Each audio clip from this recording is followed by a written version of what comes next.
बिस्मिल्लाहिर्रहमानिर्रहीम। अस्सलाम वालेकुम नादरीन, आप यूट्यूब चैनल देख रहे हैं। मैं इमरान ख़ान हूँ। ये मेरा तज़िया भी है और इसमें कुछ हक़ाइक़ हैं जो मैं आपके साथ शेयर करूँगा। ये बहुत इंपॉर्टेंट है। इस वक्त नवाज़ शरीफ अमेरिका में क्यों गए हैं और शहबाज शरीफ सऊदी अरब क्यों गए हैं, इन चीज़ों को ज़रा आपको थोड़ा सा समझना पड़ेगा। गुज़िश्ता चंद दिनों से अमेरिका में और यूरोप में, बरतानिया में, हर तरफ से पाकिस्तान में इंसानी हुकूक़ की खिलाफ वर्जियों के ख़िलाफ़ बहुत ज़्यादा आवाज़ें उठ रही हैं। जो उनके पार्लियामेंटेरियंस हैं वो इसके बारे में खतूत लिख रहे हैं। 62 के करीब जो अमेरिकी कांग्रेसमैन हैं उन्होंने ख़त लिखा जो बाइडन को, और जो बाइडन को वो ख़त मौसूल हो गया है। जो बाइडन का जो टाइम है वो ख़त्म हो रहा है और नेक्स्ट ईयर जो है वो डोनाल्ड ट्रंप के आने के इम्कानात बढ़ते चले जा रहे हैं। इलेक्शन काफ़ी टफ है। वहाँ पे जो डेमोक्रेट्स की कैंडिडेट हैं कमला हैरिस, उनकी पोजीशन बहुत कमज़ोर नहीं है, लेकिन डोनाल्ड ट्रंप भी बहुत आगे नहीं है। लेकिन फ़िलहाल आप ये कह सकते हैं कि इस वक्त डोनाल्ड ट्रंप कुछ आगे चल रहे हैं।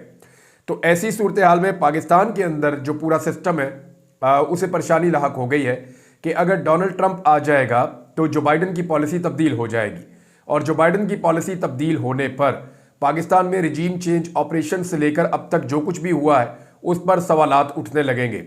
अमेरिका की जो मौजूदा हुकूमत है उसने कुछ ना कुछ करके पाकिस्तान में जो कुछ भी होता रहा उसके ऊपर न सिर्फ आंखें बंद रखी बल्कि आलमी सतह के ऊपर भी इस मसले को ज़्यादा उठने नहीं दिया। लेकिन इसके बावजूद ये फस्तायत थी इतनी बड़ी, यहाँ जुल्म इतना ज़्यादा हुआ है कि उसकी बेशुमार मिसालें अब मौजूद हैं। नवाज शरीफ क्या लेने गए अमेरिका में, ये मैं आपको बताऊंगा, और शहबाज शरीफ क्या लेने गए सऊदी अरब में, ये आपको बताऊंगा। एस्टेब्लिशमेंट इसमें क्या कर रही है और पीएमएलएन के लिए और पीपल्स पार्टी के लिए परेशान होने वाली कौन सी चीज़ें हैं, ये सब आपको बताता हूँ। लेकिन फस्तायत की एक मिसाल और मैं आपके सामने रख देता हूँ। मैंने आपसे बताया था चौधरी इम्तियाज़ जो मंडी बहाउद्दीन से एमएनए बने थे और उन्होंने 2 लाख से ज़्यादा वोट लिए थे। बहुत बड़ी तादाद में लोगों ने इनको वोट डाले थे और ये एमएनए बन गए थे। इनके ऊपर एस्टेब्लिशमेंट दबाव डाल रही थी कि ये वोट डाल दें आईनी तरमीम के हक में। इससे पहले इनको गिरफ्तार किया गया, उसके बाद फिर इन्हें अगवा किया गया, फिर इनकी वालदा की वीडियो बाकायदा मैंने ही जारी की थी और उसके बाद कुछ दिनों के बाद इनको रिहा किया गया, लेकिन इन्हें एंटी करप्शन के हवाले कर दिया गया। बाद में जब ये आज़ाद हुए तो ये खैबर पख्तूनख्वा चले गए और वहाँ पर रूपोश हो गए और इन्होंने इमरान खान से गद्दारी से इनकार कर दिया। इनके घर वालों के ऊपर क्या गुजरी है उसकी सिर्फ चंद झलकियाँ हैं जो मैं आपके साथ शेयर करता हूँ। इनकी भाभी ने जो स्टेटमेंट दिया, अगर आप उसको सुन लें तो आप हिल जाएं। आप ये सोचने पर मजबूर हो जाएं कि क्या पाकिस्तान के रियासती इदारे जो ये क्लेम करते हैं कि वो माओ और बहनों की इज्जत के रखवाले हैं, उन्होंने क्या वाकई इज्जत की है? जो चीज़ें उन्होंने बताई वो मैं आपको बता देता हूँ। वो ये कहती हैं कि 11 अक्टूबर की रात को हमारे घर के अंदर 15 से 20 अफराद ने धावा बोल दिया और उन्होंने ठुड्डे मार मार के हमारा दरवाज़ा खुलवाया मेरे कमरे का, ये ऊपर टॉप पे रहती हैं। फिर उन्होंने बताया जी मेरा 11 माह का एक बेटा है और 9 साल की एक बेटी है और मेरे शौहर घर पे नहीं थे। ये भाभी हैं जी एमएनए साहब की, और इससे पहले जो है वो इनके शौहर एमएनए हुआ करते थे, जो मेरे पास इंफॉर्मेशन है उसके मुताबिक। तो इनके शौहर घर पे नहीं थे। इनके शौहर को ढूंढने के लिए जो है वो नामालूम अफराद आए थे। उन्होंने इनकी 9 साल की बेटी को घुटने से पकड़कर घसीट कर बेड से उतारा और इनके बेटे को भी बाजू से घसीट कर बेड से नीचे गिरा दिया और फिर इनकी बेटी को तस्वीर दिखाई उसके वालिद की और पूछा कि ये कौन है। तो बच्ची ने बताया जी कि मेरे बाबा हैं। तो उन्होंने कहा ये किधर है तुम्हारा बाप, बताओ ये कब आया था। तो छोटी बच्ची को वो लोग इंटेरोगेट करते रहे जो लोग नकाब पोश वहाँ पे एक एमएनए के घर में दाखिल हुए थे। फिर उन्होंने बताया खातून ने कि मुझे सीढ़ियों से घसीट कर नंगे पाँव नंगे सर नीचे वाली मंजिल पर लेकर आए और मुझे लाकर मेरे शौहर के दफ्तर में बैठा दिया। एक नकाबपोश जो है वो अपना पसीना पोंछने के लिए बार बार अपना मास्क उतारता था, तो मैंने उसको पहचान लिया और मेरे पाँव के ऊपर अपना बूट रख के, अब ये मैं आपको बता रहा हूँ कि एक एमएनए के घर की खातून है, साबिक एमएनए की गालिबन वाइफ है, वो ये बता रही है कि मैं नंगे पाँव थी, मेरे पाँव के ऊपर अपना बूट रख के उसने दबाव डाला ताकि मुझे तकलीफ हो और फिर मुझे कहा कि अपने शौहर को फ़ोन करो। मैंने कहा जी मेरा कोई उनसे रब्ता नहीं है, मैं घरेलू खातून हूँ, मैं क्या करूँ। तो मुझे तशद्दुद किया गया, गंदी गालियाँ दी गई, नहायत बदतहजीबी और बदतमीज़ी की गई और जो कुछ ज़ुबान वहाँ इस्तेमाल की गई मैं उसे यहां पे दोहरा नहीं सकती। उन्होंने कहा जी कि 3 लोगों ने बदतरीन सलूक किया मेरे साथ और ये तीनों लोग नकाबपोश नामालूम अफराद थे। उनके ऑफिसर ने कहा कि इसको उठाओ और इसके बच्चों को भी उठाओ और अपने साथ ले जाओ। लेकिन बाकी लोगों ने ज़्यादा बदतमीजी नहीं की, कुछ का सलूक अच्छा था, लेकिन 3 लोगों ने बहुत बदतमीजी की है। हमारे मुलाजमीन को बदतरीन तशद्दुद का निशाना बनाया। वो चिल्लाते रहे, किसी की उंगली तोड़ दी, किसी का बाजू तोड़ दिया। एक मुलाजिम जो था उसके कपड़े उतार के उसे इस्त्री गर्म करके भी लगाई गई कि बताए कि मेरा शौहर कहाँ है। उन्होंने कहा उसके बाद मैं सदमे में चली गई और 2 दिन में अस्पताल में रही और 9 बजे ये लोग आए थे और रात 1 बजे तक तशद्दुद करते रहे। मैं वो सारा कुछ नहीं बता सकती, मुझे बहुत शर्म आ रही है। मुझे और मेरे बच्चों को मारने की धमकियां भी दी गई हैं। क्या ये सब लोग माओं और बेटियों और बहनों वाले नहीं थे? क्या हमारे घर में ये सब कुछ करते हुए उनको अपनी माएँ, बेटियां और बहनें नजर नहीं आई? मुझे बताते हुए भी शर्म आ रही है। वो जान से मारने की धमकियां देकर गए। हमने 15 पर कॉल की। मैंने बाद में अपने शौहर से रब्ता किया तो उन्होंने कहा जी 15 पे कॉल करें पुलिस को। मैंने पुलिस को कॉल की। 4 बजे मैं थाने गई, दरखास्त दी तो उन्होंने कहा जी हम मजबूर हैं और आप जानती हैं सब कुछ के क्या हो रहा है, तो आप पर दहशतगर्दी का पर्चा देना पड़ जाएगा और फिर आपको भी उठाकर ले जाएंगे। ये बात पुलिस वालों ने उल्टा धमकियां लगाना शुरू कर दी। उन्होंने कहा जी ना तो हमारी पुलिस बात सुनती है, ना हमारी बातें अदालत सुनती है, तो फिर हम कहां जाएं? इस मुल्क में इंसाफ कहां है? अब ये तो हैवानियत है। इसको तो सदर पाकिस्तान जो साबिक हैं आरिफ अलवी साहब, उन्होंने भी कहा, उन्होंने कहा ये तो हैवानियत है, ये इंसान तो ऐसा नहीं कर सकते। और ये क्यों किया गया? देखें, क्या एक आईनी तरमीम, ऊपर से ऑफिसर ने कह दिया कि ये आईनी तरमीम चाहिए, तो क्या इतनी ज़रूरी चाहिए कि आप औरतों के नंगे पाँव के ऊपर बूट दबा के खड़े हो जाएंगे? क्या कहीं इंडिया पे हमला कर दिया था, या कोई दुश्मन मुल्क था, या कोई दुश्मन फोर्स थी, या कोई एटमी राज है जिनको उगलवाना था? यानी मेरी समझ से बाहर है कि सियासतदानों का काम है आइन में तरमीम करना, मुल्क को चलाना, तो सियासतदानों के काम उनके ऊपर छोड़ दें। लेकिन इमरान खान की मुखालफत में, इमरान खान की जिद में यह निज़ाम वहां तक जा चुका है कि अब अपने सारे कपड़े उतार कर चौक में नंगा खड़ा है। और ये खवातीन जो हैं, ये बच्चे जो हैं, कल आपसे प्यार करेंगे, ये आपसे प्यार नहीं करेंगे। ये जो MNA है जब दोबारा वोट मांगने जाएगा तो क्या अपने हल्के में लोगों को ये नहीं बताएगा कि उसके साथ, उसके घर की खवातीन के साथ क्या हुआ? तो क्या ये लोग इसमें प्यार करेंगे? हम तो बहुत सारे मिली नगमे सुनते थे कि आप हमारे मुहाफिज हैं। हम तो ये सुनते थे कि हमारी बहनें, बेटियां, माएँ महफूज हैं और हमें इस बात की फिक्र नहीं होती थी कि अगर हम ना भी रहे तो बहुत सारे बेटे मौजूद हैं जो हिफाजत करेंगे। तो वो रखवाले, वो हिफाजत करने वाले बेटे कहाँ गए? मेरा सवाल ये है कि इन हरकतों से आपने एक आईनी तरमीम तो कर ली, लेकिन हासिल क्या हुआ? नफरत के अलावा इसमें से और क्या निकला? लोग दूर होते चले जाएंगे, अपने इदारों से लोग नफरत करेंगे और ये बदकिस्मती से खुद ऐसी सूरत पैदा कर रहे हैं जिससे लोग मुतनफर हो रहे हैं।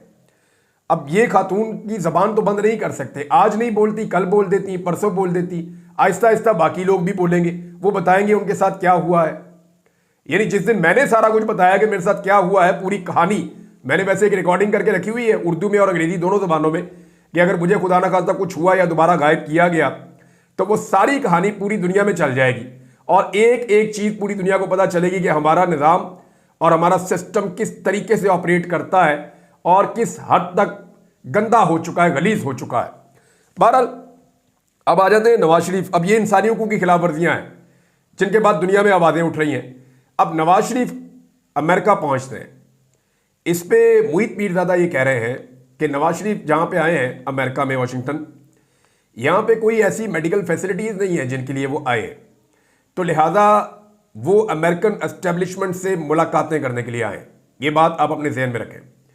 शहबाज शरीफ गए हैं सऊदी अरब और वो मोहम्मद बिन सलमान के जो करीबी लोग हैं उनको कायल करेंगे इस बात पे कि आप मोहम्मद बिन सलमान के साथ कुछ थोड़ा सा ऐसा माहौल बनाएं, क्योंकि मोहम्मद बिन सलमान डोनाल्ड ट्रंप के बहुत करीब है। ऐसा लगता है कि PMLN ने यह भांप लिया है कि अमेरिका में डोनाल्ड ट्रंप की हुकूमत आ रही है, तो इसलिए डोनाल्ड ट्रंप को वो टैकल कर नहीं सकते। उन्हें इस बात का आइडिया भी है कि डोनाल्ड ट्रंप को बेवकूफ़ भी हम नहीं बना सकेंगे और मिलिट्री एस्टेब्लिशमेंट या पाकिस्तान की दीगर जो एस्टेब्लिशमेंट है, इंटरनेशनल एस्टेब्लिशमेंट, डोनाल्ड ट्रंप उनसे भी टक्कर दे लेता है। तो ऐसी सूरत हाल में मोहम्मद बिन सलमान, उन्हें लगता है कि वो एक ऐसी शख्सियत है जिसके डोनाल्ड ट्रंप के साथ बड़े शानदार ताल्लुकात हैं, तो मोहम्मद बिन सलमान के जरिए से इमरान खान का पत्ता साफ किया जाए। दूसरा, डोनाल्ड ट्रंप की जो एस्टेब्लिशमेंट है उसको नवाज शरीफ अगर गए मिलने के लिए तो वो क्या ऑफर कर सकते हैं। मैं चंद चीजें आपके सामने रख देता हूं कि इमरान खान से जान छुड़ाने के लिए नवाज शरीफ और शहबाज शरीफ अमरीकी एस्टेब्लिशमेंट को क्या ऑफर कर सकते हैं। देखिए, ये सब जानते हैं, तमाम दिफाई तज्जियाकार ये कहते हैं कि पाकिस्तान को अमेरिका हमेशा सऊदी अरब के थ्रू कंट्रोल करता है। तो वजीर आजम पहुंच गया सऊदी अरब और वजीर आजम का बड़ा भाई जो साबिक वजीर आजम है वो पहुंच गया अमेरिका। तो इसको आप हादसाती तौर पर ना लेंगे, ये दौरे हो रहे हैं, ये हंगामी दौरे हो रहे हैं। ये अमेरिकन एस्टेब्लिशमेंट को मेरी दानिश में इसके ऊपर कोई पक्की खबर तो नहीं दी जा सकती, ये खुफिया है सारा कुछ, लेकिन जो दिमाग समझता है या जो हालातों वाकयात बताते हैं, मेरी दानिश में ये कोई डील लेकर गए हैं। ये क्या दे सकते हैं अमेरिका को, क्या ऑफर कर सकते हैं। तो 4-5 चीजें हैं जो मैंने शॉर्टलिस्ट की हैं जो ये दे सकते हैं और माजी में इनका ट्रैक रिकॉर्ड भी है।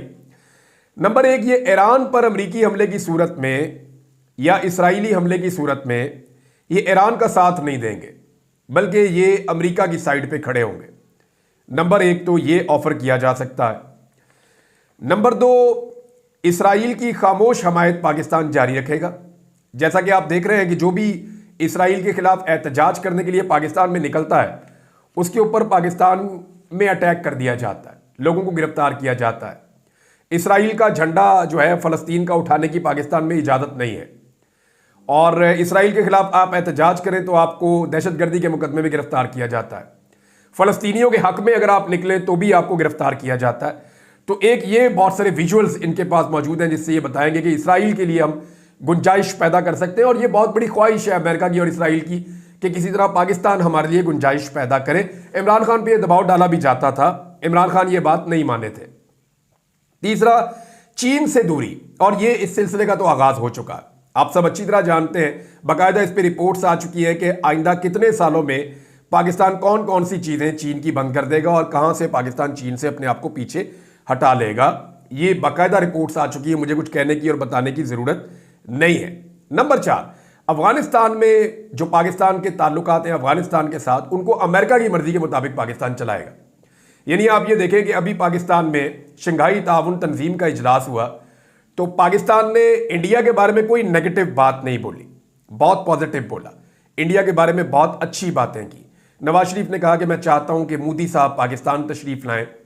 नवाज शरीफ ने कहा कि मैं चाहता हूं कि इंडिया और पाकिस्तान तिजारत करें, हम सस्ती बिजली, चाहे पाकिस्तान में हम महंगी बनाएंगे लेकिन इंडिया को हम सस्ती बिजली बेचेंगे क्योंकि इंडिया की तरक्की हमें बहुत अजीज है। तो नवाज शरीफ साहब ने यह सब कुछ बताया कि जनाब इंडिया के हम करीब जा रहे हैं, जबकि सेम टाइम में अफगानिस्तान के ऊपर पाकिस्तान ने उंगलियां भी उठाई और अफगानिस्तान के ऊपर पाकिस्तान ने इल्जामात भी लगाए। ये पाकिस्तान के वजीर आजम ने किया। तो इससे पाकिस्तान ये बता रहा है कि जनाब अमेरिका की पॉलिसी चलेगी अफगानिस्तान के और इंडिया के मामले में। और पांचवा जो पाकिस्तान ऑफर कर सकता है वो ये है कि भारत और कश्मीर को लेकर पॉलिसी पे यू टर्न, और वो यू टर्न तो पाकिस्तान पहले ही ले चुका है। आपको याद होगा हामिद मीर साहब की खबर थी, वैसे भी सारी दुनिया को पता है कि जनरल बाजवा लाना चाह रहे थे पाकिस्तान में नरेंद्र मोदी को, लेकिन इमरान खान साहब ने उनके इस्तकबाल से इनकार कर दिया था। तो उसके बाद जो है वो नवाज शरीफ साहब ने इस ख्वाहिश का इजहार किया कि नहीं उनको आना चाहिए पाकिस्तान में। तो जो पाकिस्तान की एस्टेब्लिशमेंट सोचती है वही लगभग शरीफ खानदान सोचता है। तो ये चीजें शरीफ खानदान ऑफर कर सकता है अमेरिका को। अब इसके बदले में क्या अमेरिका इमरान खान से छुटकारा देगा शरीफ खानदान को, क्योंकि पाकिस्तान में जो फस्तायत ज़दा हुकूमत है उसकी तवालत चाहते हैं ये लोग। अब इस खानदान को जो है वो अमेरिकन एस्टेब्लिशमेंट को समझाना है। तो ये काम पहले तो पाकिस्तानी एस्टेब्लिशमेंट करती थी, अब क्यों नहीं कर रही। देखिए, मैंने आपको हाल ही में ये खबर भी दी थी और डॉन के अंदर बाकायदा इसके ऊपर पूरा आर्टिकल छपा हुआ है कि 40 करोड़ रुपया खर्च किया इस्लामाबाद के एक थिंक टैंक ने, और ये अवाम का पैसा है जिसको खर्च किया गया है, जिस पे मलिहा लोधी साहिबा ने एतराज भी किया था कि अमेरिका में लॉबिंग की जाए मौजूदा हुकूमत के लिए। तो अमेरिका में बाकायदा लॉबिंग शुरू कर दी गई है, अब मुलाकातें अरेंज की गई हैं। लिहाजा सऊदी अरब से जाके वजीर आजम एंगेजमेंट करेंगे और सऊदी अरब को क्या देना है वो शहबाज शरीफ अच्छी तरह जानते हैं। दूसरी जानिब नवाज शरीफ जो है वो जाकर अमेरिका में एंगेजमेंट्स करेंगे। तो ये दोनों भाई मिलकर अब वो ड्यूटी कर रहे हैं जो पाकिस्तान की एस्टेब्लिशमेंट की थी। पाकिस्तान की एस्टेब्लिशमेंट ने ऐसा लगता है कि अपने आप को थोड़ा सा पीछे हटा दिया है। उसकी वजह मैं आपको बताता हूं कि मरियम नवाज का एक घबराहट वाला स्टेटमेंट सामने आया। मरियम नवाज ने कुछ जुमले बोले जो बहुत अजीब हैं एक तो उन्होंने बड़ा क्लियरली आज के स्टेटमेंट में ये कह दिया कि फितना उन्होंने इमरान खान को ही कहा था, यानी कल जिस फितने के खात्मे की उन्होंने बात की थी या जिसको मारने की उन्होंने बात की थी, आज उन्होंने करार दिया कि वो इमरान खान ही है। पाकिस्तान के इदारों से उन्होंने एक दरख्वास्त की है मरीम नवाज ने, और इदारों को ये कहा है कि वो होश के नाखून लें। इसमें मरीम नवाज ने अदलिया का नाम भी लिया है और पाकिस्तान की फौज का नाम भी लिया है। तो मरीम नवाज ने कहा कि ये इमरान खान है जी सबसे बड़ा फितना, ये लोगों के बच्चों को मरवाना चाहता है, इस फितने से डील करें, इसे कुचल दें, और वैसे ही जैसे कुरान पाक में लिखा है। एक तो आप किसी को फितना कह नहीं सकते। फिर मरियम ने कहा जी कि पाकिस्तान की अदलिया ने, पाकिस्तान के फौजियों ने, पाकिस्तान के लोगों ने और हमने सबने, हमारे बच्चों ने यहाँ पाकिस्तान में ही रहना है। तो ये तो एक चिट्टा झूठ है। ना मरियम नवाज ने पाकिस्तान में रहना है, ना इसके भाइयों ने रहना है। इसके भाई तो है ही नहीं पाकिस्तानी शहरी, वो तो बरतानवी शहरी हैं। नवाज शरीफ जो है फौरी तौर पे निकल गए हैं। जैसे ही इनका इक़्तिदार ख़त्म होगा ये अपने अपने देश में भाग जाएंगे। इनके कारोबार बाहर, इनकी औलादें बाहर, इनकी एजुकेशन बाहर, इनका इलाज बाहर, इनकी छोटी बड़ी सर्जरियाँ बाहर, इनका हर चीज़, इनके घर जायदादें सारे बड़े आज़मों में फैली हुई हैं। ये पाकिस्तान के अंदर सिर्फ इक़्तिदार करने आते हैं, यहाँ पैसा वैसा बनाते हैं, यहाँ पे इक़्तिदार के मज़े लूटते हैं। वैसे ये गैर मुल्की हैं, ये बाहर रहते हैं। जैसे अंग्रेज़ आया था ना यहाँ हुकूमत करने के लिए, अब ये अंग्रेज़ों के लोग हैं, ये यहाँ पे हुकूमत करने के लिए आते हैं। तो ये तो मरियम नवाज साहबा ने चट्टा झूठ बोला है। लेकिन मरियम नवाज साहबा के बोलने में दो चीज़ें क्लियर हो गई। एक तो धमकी उन्होंने इमरान खान साहब को लगाई है, और दूसरी जो चीज़ क्लियर हुई वो ये हुई कि अब ऐसा लगता है कि बराह रास्त मरियम नवाज इदारों से बातचीत शायद नहीं कर पा रही। तो उन्होंने अपनी तकरीर के जरिए से इदारों को कहा कि होश के नाखून लें और इमरान खान को कुचल दें। अब इमरान खान को वो फितना कह रही हैं, हालांकि पाकिस्तान के लोगों ने इमरान खान को मैंडेट दिया, तमाम पाकिस्तानियों ने इमरान खान को वोट दिया। इमरान खान पाकिस्तान में 2/3 अक्सरियत से ज़्यादा कामयाब हुए और उनकी पाकिस्तान के 3 सूबों में और वफाक में हुकूमत है। लेकिन इन्होंने इमरान खान साहब से वो हुकूमत छीन ली है, इमरान खान साहब के साथ ज्यादती की है। अब उनको फितना कैसे करार दे सकते हैं? और दूसरी बात यह है कि ये जो खौफ है मरियम नवाज का, ये अब नजर आ रहा है कि जो बोझ कल तक उठाया हुआ था इदारों ने इनके साथ मिलकर, वो बोझ का एक हिस्सा अब शरीफ खानदान के ऊपर डला है कि जनाब तुसी भी कुछ कर लो। तो मुझे नहीं लगता कि इनकी डील मिच्योर हो पाएगी अमेरिका के साथ। अगर डोनाल्ड ट्रंप आता है तो इनके लिए काफ़ी मुश्किलात होगी, क्योंकि ओवरसीज पाकिस्तानी वहां पे मियां नवाज शरीफ और शहबाज शरीफ से ज़्यादा बेहतर काम कर रहे हैं। दूसरा, इमरान खान साहब के बहुत सारे साथी भी अमेरिका में मौजूद हैं और वो वहां पे दिन रात इमरान खान साहब के लिए लॉबिंग भी कर रहे हैं और हकायक लोगों के सामने रख रहे हैं। मरियम नवाज की धमकियों के बाद पाकिस्तान तहरीक इंसाफ का रद्देअमल भी आया और तहरीक इंसाफ का रद्देअमल यह है कि अब आला अदलिया से हम रुजू करेंगे, हम इन धमकियों को सीरियसली ले रहे हैं। इमरान खान साहब के साथ पहले जुल्म हो रहा है और इसके बाद खतरात बढ़ गए हैं। पाकिस्तान तहरीक इंसाफ ने मुतालबा भी किया है कि इमरान खान साहब को खैबर पख्तूनख्वा की किसी जेल में शिफ्ट कर दिया जाए। ये जनाब अब तक की सूरत हाल है। कुछ चीज़ें और भी आपके साथ मुझे शेयर करनी थी, लेकिन मैं यहाँ रोक देता हूँ, इस वीलॉग को बहुत लंबा हो जाएगा, वरना नेक्स्ट वीलॉग में और चीज़ें आपको बताता हूँ। अब तक के लिए इतनी, अपना ख्याल रखिएगा, अपने इस चैनल का भी। अल्लाह हाफिज़।